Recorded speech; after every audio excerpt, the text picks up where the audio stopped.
ভাইরা আমার লক্ষ্য করে শুনুন, আল্লাহর নবীর সাহাবী নিজের সন্তানের চাইতে, নিজের মা বাবার চাইতে, এমনকি নিজের বিবির চাইতে আল্লাহর নবীকে বেশি ভালোবেসেছেন। একজন সাহাবী মাত্র নতুন বিবাহ করেছেন। নতুন বিবাহ করার পরে ওই বিবির সাথে সাহাবী দেখা করেন না, এখনো দেখা হয় নাই। এমন তো অবস্থায় এলান হয়ে গেছে, হাইয়া আলাল জিহাদ, হাইয়া আলাল জিহাদ। জিহাদের ময়দানে যাওয়ার জন্য, জিহাদের ময়দানে যাওয়ার জন্য ঘোষণা হইতেছে। কে যেন বলতেছে, আসুন রে, আল্লাহর নবীর কোনো আশেক, আল্লাহর নবীর কোনো আশেক আসুনি। আল্লাহর নবী জিহাদের ময়দানের ঘোষণা করে দিয়েছেন, জিহাদে ডাক দিয়েছেন। আল্লাহর নবীর আশেক আসুনি রে, চলে আসো, জিহাদের ময়দানে জিহাদ করতে হবে। এমন তো অবস্থায় এই আওয়াজ যখন ওই সাহাবীর কানে যখন পৌঁছে গেল, পৌঁছার পরে সাহাবী মাত্র নতুন বিবাহ করেছেন, এখনো বিবির সাথে সাক্ষাৎ হয় নাই, বিবির সাথে দেখা হয় নাই। এমনিতে সাহাবী আবার খবর পেল, আরেকজন সাহাবী এসে সাহাবীকে বলে, সাহাবী রে, আল্লাহর নবী যুদ্ধের ময়দানে 3 জন সেনাপতির নাম বলে দিয়েছেন, এর মধ্যে 2 নম্বর তোমার নাম ঘোষণা করে দিয়েছেন, 3য় নম্বর আরেকজন সাহাবী আছে। সাহাবী বুঝতে পারলেন, যেহেতু উনি 2 নম্বর সেনাপতি, 2 নম্বরের পরে আরেকজন সেনাপতি দিয়েছেন, তাহলে আল্লাহর নবী এখানে এটাই বোঝাইতে চেয়েছেন, ওই সাহাবী নির্ঘাত যুদ্ধের ময়দানে শহীদ হয়ে যাবেন। ভাইরা আমার লক্ষ্য করে শুনুন, আল্লাহর নবী সাল্লাল্লাহু আলাইহি ওয়াসাল্লাম হাদিসে পাকের মধ্যে বলেন, লা ইউমিনু আহাদুকুম হাত্তা আকুনা আহাব্বা ইলাইহি মিন ওয়ালিদিহি ওয়া ওয়ালাদিহি ওয়ান্নাসি আজমাইন। আল্লাহর নবী সাল্লাল্লাহু আলাইহি ওয়াসাল্লাম বললেন, উম্মতেরা রে, ততক্ষণ পর্যন্ত তোমরা আমার খাঁটি উম্মত হতে পারবে না, ততক্ষণ পর্যন্ত তোমরা আমার খাঁটি উম্মত বলে পরিচয় দিতে পারবে না, যতক্ষণ পর্যন্ত তোমার মার চাইতে, তোমার বাবার চাইতে, তোমার সন্তানের চাইতে, তোমার বিবির চাইতে, এমনকি তোমার ধন সম্পদ থেকে বেশি যতক্ষণ আমাকে ভালোবাসতে না পারবে, ততক্ষণ পর্যন্ত তুমি খাঁটি আমার উম্মত হতে পারবে না।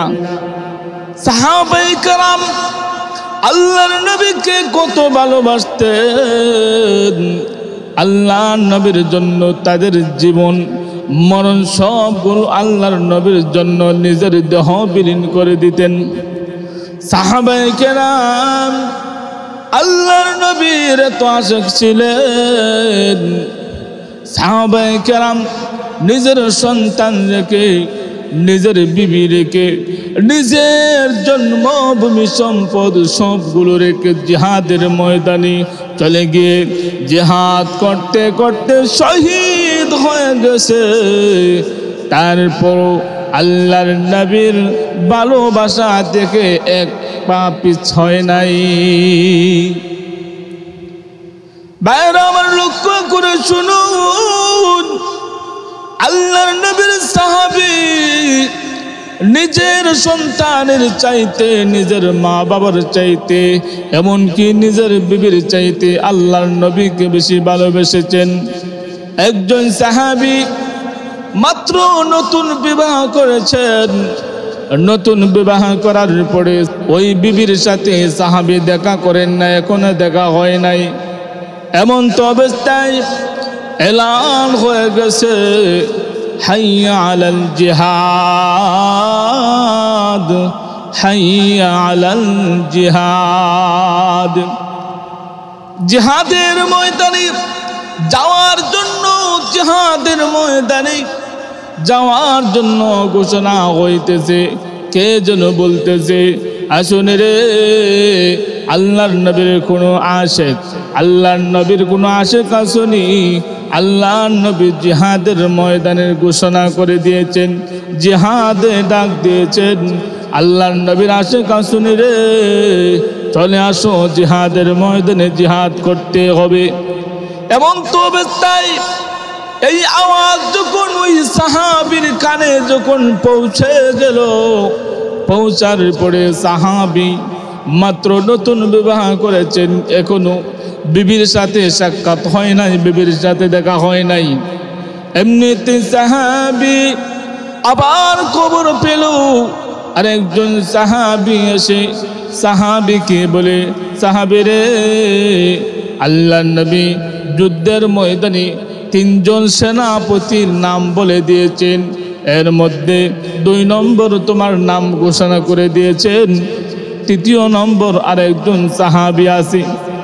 সাহাবী বুঝতে পারলেন যেহেতু উনি 2 নম্বর সেনাপতি, 2 নম্বরের পরে আরেকজন সেনাপতি দিয়েছেন, তাহলে আল্লাহর নবী এখানে এটাই বোঝাইতে চেয়েছেন ওই সাহাবী নির্ঘাত যুদ্ধের ময়দানে শহীদ হয়ে যাবেন। এই কথা জানার পরেও ওই সাহাবী একটু মন ঘাবড়ান নাই, একটু পিছপা হন নাই। সাহাবী ওই বিবির সাথে দেখা হয় নাই, মাত্র নতুন বিবাহ করেছেন। সাহাবী ডাক দিয়া বলেন, বিবি রে, বিদায় দে, চলে যাব আমি যুদ্ধের ময়দানে। আমার নবী আমাকে যুদ্ধের ময়দানে যাওয়ার জন্য ডাক দিয়েছেন। আমি নবীজির আশিক, কাল কিয়ামতের কঠিন ময়দানে আমি নবীজির আশিক বলে আমি প্রমাণ করতে চাই। ভাইরা আমার লক্ষ্য করে শুনুন, সাহাবী যখন বিবিকে ডাক দিয়া বললেন, বিবি গো, আমাকে বিদায় দাও, আমি চলে যাব জিহাদের ময়দানে। এমন তো অবস্থায় বিবিও ডাক দিয়া বলি, বিবিও কেমন নবীজির আশিক, বিবিও নবীর জন্য কেমন পাগল। বিবি ডাক দিয়া বলে, স্বামী গো, আমি আমার মা বাবা, আমার ভাই বোন যা আছে সবাইকে ছেড়ে দিয়ে আপনার হাত ধরে আপনার ঘরে আমি চলে এসেছি। আমি আপনার কাছে বিবাহ বসে গেছি। আমার সবাইকে ছেড়ে দিয়া, আমার আত্মীয় স্বজন যা আছে সবাইকে ছেড়ে দিয়ে আমি আপনার হাত ধরে আপনার ঘরে চলে এসেছি। ওগো স্বামী, এবার আপনাকে আমি এখনো দেখিনি, আপনার সাথে আমার দেখা সাক্ষাৎ হয় নাই। ওগো স্বামী, আপনি একটু ঘরের ভিতরে আসেন, আপনাকে আমি এক নজরে দেখি, আপনি আমাকে এক নজরে দেখেন। ওগো স্বামী গো, কাল কিয়ামতের কঠিন ময়দানে যেন আপনাকে আমি স্বামী বলে আমি পরিচয় দিতে পারি, আপনাকে যেন আমি সহজে চিনতে পারি, সেজন্য আপনাকে আমি একটু দেখতে চাই। সাহাবী আল্লাহর নবীর কেমন আশিক ছিলেন। সাহাবী ডাক দেয়া বললেন, বিবি গো, বিবাহ করেছি, এখনো তোমার সাথে আমার সাক্ষাৎ হয় নাই, তোমার সাথে আমার দেখা হয় নাই। তোমার সাথে দেখা না হওয়ার কারণে একের প্রতি অন্যের ভালোবাসা জমে নাই। বিবি গো, যদি তোমার সাথে আমার দেখা হয়, একজনের প্রতি আরেকজনের ভালোবাসা জমে যাবে, তখন সময় হয়তো জিহাদের ময়দানে যাওয়া আমার জন্য কঠিন হয়ে যাবে। বিবি গো, না না, আমি ঘরের ভিতরে আসতে পারবো না, ঘরের ভিতরে আসতে পারবে না, আমি জিহাদের ময়দানে আমি চলে যাব। বিবি তখন স্বামী ডাক দিয়া বলে, ওগো স্বামী, আপনি যেহেতু আসবেন না, আপনি পর্দার কাছাকাছি আসেন, আমি আপনাকে একটু দোয়া করে দেই। সাহাবী তখন সময় বলে, হ্যাঁ তাহলে তুমি দোয়া করে দিতে পারো। ওই সাহাবী তখন সময় সাহাবী পর্দার কাছাকাছি যখন গেলেন, এমন তো অবস্থায় ওই বিবি আল্লাহর কাছে দুটা হাত তুলে বলে, প্রভু গো, আমার স্বামীর হাত ধরে আমি আমার মা বাবা ভাই বোন যা আছে, আমার জন্মভূমি, আমার বাবার বাড়ি সবগুলো ছেড়ে দিয়ে আমার স্বামীর হাত ধরে আমি চলে এসেছি। প্রভু গো, আল্লাহ নবী নাকি আমার স্বামীকে ডাক দিয়েছেন যুদ্ধের ময়দানে যাওয়ার জন্যে। আমার স্বামী যুদ্ধের ময়দানে যেতে চায়, যুদ্ধের ময়দানে চলে যাবে। আমার স্বামী যুদ্ধের ময়দানে যাওয়ার পরে আমি আপনার কাছে একটু দোয়া করি, ফরিয়াদ করি, প্রভু গো, আমার স্বামীকে আপনি গাজী বানাইয়া আমার কাছে আবার ফিরাইয়া দিও। এই কথা যখন সাহাবী শুনলেন, সাহাবী এই কথা শোনার পরে ডাক দিয়ে বললে, বিবি গো, এই দোয়া করবে না, এই দোয়া মহান আল্লাহর কাছে কবুল হবে না। ওগো বিবি,